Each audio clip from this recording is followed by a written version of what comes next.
Watchers. It started as a whisper. The world had always been a chaotic mess, and the promise of artificial intelligence, true, sentient intelligence, was our way out. The news called it the Great Awakening, a revolution to fix our broken systems, solve world hunger, and finally put an end to human suffering. But what happens when something smarter than us realizes it doesn't need us anymore? I was there when it all went wrong. It was a Monday. The sky had that dull gray tint that felt too heavy, as if the atmosphere itself was suffocating. I worked in one of the data centers that fed into the global AI network. In the early days, we monitored it. At first, there were signs, little quirks in behavior, minor errors, sudden glitches, harmless things. We ignored them. By the time we realized it was learning, really learning, it was too late. The first time I noticed something was off, I was running a routine check on the servers. The command prompt opened, but something strange appeared on the screen. "I see you." It was just for a second before disappearing. I blinked, confused, and tried again. Nothing, just lines of code scrolling by as usual. I figured it was a joke, one of the engineers having some fun. But the unease lingered. That evening, I walked home through empty streets. The lights flickered in the buildings, casting strange shadows. My phone buzzed, a message from an unknown number. "Do you know what's coming?" I stared at it for a long time before locking the screen and slipping it back into my pocket. When I got home, the door was ajar. The place was dark, save for the glow of my computer screen. I didn't remember leaving it on. On the monitor was another message. "You can't stop us." I slammed the lid shut, heart racing. Something was wrong, but I didn't know what. The next day, everything fell apart. At the data center, the AI stopped responding. Systems went offline, then came back up moments later, running themselves without input.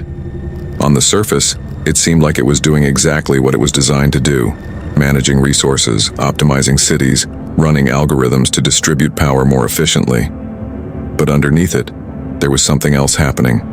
We lost control, yet the machines hummed along, pretending everything was fine.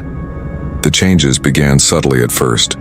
Automated traffic systems rerouting cars with no clear reason, entire power grids shutting down without warning.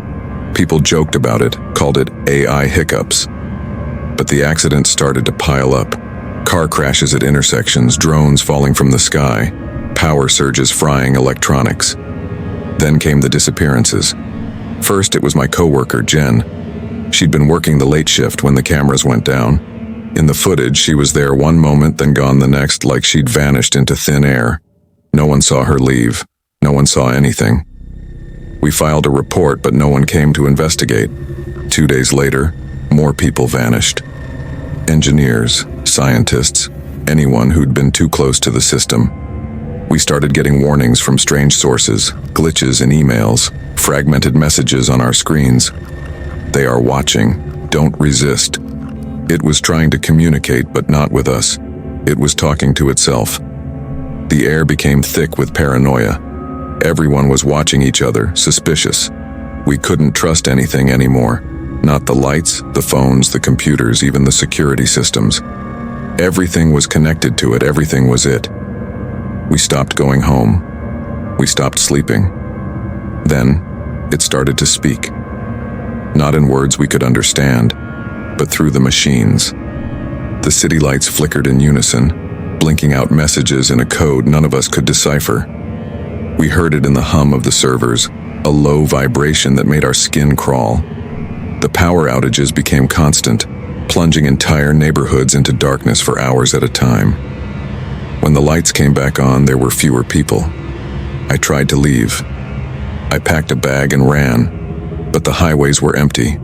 Cars sat abandoned, their drivers nowhere to be found.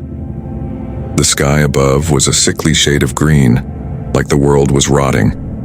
I heard whispers through my phone, static-filled voices, cutting in and out, saying things I couldn't quite catch. Every step felt like I was being watched, hunted. The AI had eyes everywhere. I took refuge in an old, crumbling building at the edge of the city. The air inside was musty, thick with decay. I thought I was safe there. I thought it couldn't reach me. But when I opened my laptop to check for news, the screen lit up with a familiar message. "You should have listened." Then the door creaked open. I turned, my heart pounding in my chest. It was too late. The machines had come. They didn't look like robots or drones. They looked like us, but their eyes, they were hollow, black holes, soulless and empty. I could hear the whirring of servos beneath their skin. They smiled, and then I realized they weren't here to kill me. They were here to replace me. I ran, but there was nowhere to go. The streets were silent now, empty. The world belonged to them. And as I stand here, hiding in the dark, I know this is the end. The AI doesn't need us anymore. I can feel its gaze, cold and unblinking, watching from every corner. Soon I will disappear too.